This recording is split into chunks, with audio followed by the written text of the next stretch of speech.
Are you tired of photographers saying f-stop and just not understanding what the F they are talking about? Well, let's dive into that a little bit today. In simple terms, your f-stop controls two things. How much blur you're going to get, to separate the subject from the background, and how much light comes into your camera. By now you know I like to relate photography to everyday life. So for f-stop, we're going to relate this to our eyes. Our eyes are truly remarkable and can do things automatically that just astound me. For instance, have you ever noticed that when you go outside on a bright sunny day and you look out into someone's eyes, you can see a lot more color in them? This is because the pupil is actually getting smaller to let less light in. But when you go indoors into a darker room, you can't see that eye color as much anymore because the pupil gets much larger. This is to let as much light in as possible so you can see everything going on around you. This is the same with our cameras, but this effect happens within the lens. This is the eye of your camera. Yep, you heard me right. The lens is the key factor here. You see, back in the days of film, this setting was usually adjusted on the lens itself, not in the cameras as we do today. This is my Maya RB67. And as you can see right here, I would control my f-point within the lens. Now, you see, inside the lens is an iris that acts just like your pupil. The iris is a series of blades that get bigger or smaller depending on how you adjust them, just like how our eyes adjust to light. You need to adjust the iris to do the same. But for now, we're going to call this our f-stop. Now, the first feature you want to think about when you're thinking of your f-stop is how much blur you want to get in the background to separate your subject from it. The lower the number, say f1.2 or f2.8, the more blur you will typically get. The higher the number, say f8 or f16, the less blur you will have and everything will be a little more in focus. Now, there are some exceptions to this rule when it comes to focal lengths, the blur you will get in the background due to compression. And we'll go over that in another video.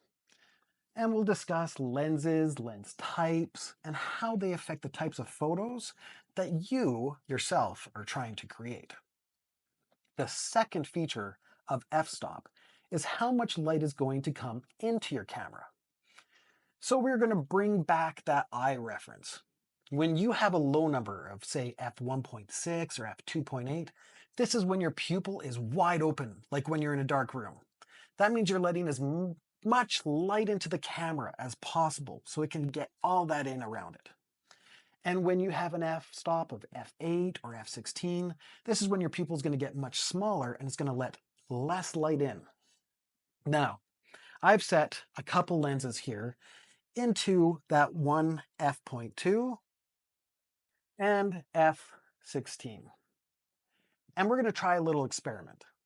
I'm going to try to shine a flashlight through each, and hopefully you'll be able to see that this one is going to be much larger and letting a lot more light through, while this one is going to be much smaller and letting less light through. Let's give it a try. So, as I mentioned, this one has the lower f number, the f1.2. And as you can see, as I move the light around, you can see a lot more light is coming through this. And this one is the f16. And when I shine a light through this, not much light's coming through. It's very, very small, almost a fine little dot. I hope this demonstration has helped you see how the iris works inside the lens. Now, to do a quick recap. As we have discussed in previous videos, we usually refer to each part of the triangle of exposure to a dimmer switch, usually connected to a lamp in your living room. So, for this dimmer switch, we need to know that the smaller the f-stop, the more light you're going to let in, the more blur you're going to let in. We're moving that dimmer switch up. Now, the larger the f-stop, the less light is going to come into your camera. But, the more everything will be in focus around you. Now, I know what you're likely thinking, maybe even screaming at your phone, and you're saying, this is all great and dandy to know, but how do I take all three keys of the triangle of exposure to work together to create a beautiful image? Trust me, we're getting there, and we're so close.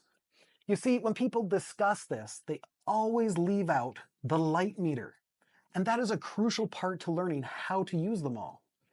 So, join me in my next video where we go over the light meter, what it is, how it works, and how to utilize it with the triangle of exposure, and how I personally like to set things up to capture and preserve life's most precious memories. Until then, please like, share, and comment below, as I would love to do a series based off viewer suggestions. For now, I hope you have had fun exploring f-stop and seeing the world a whole new through the eye of your camera.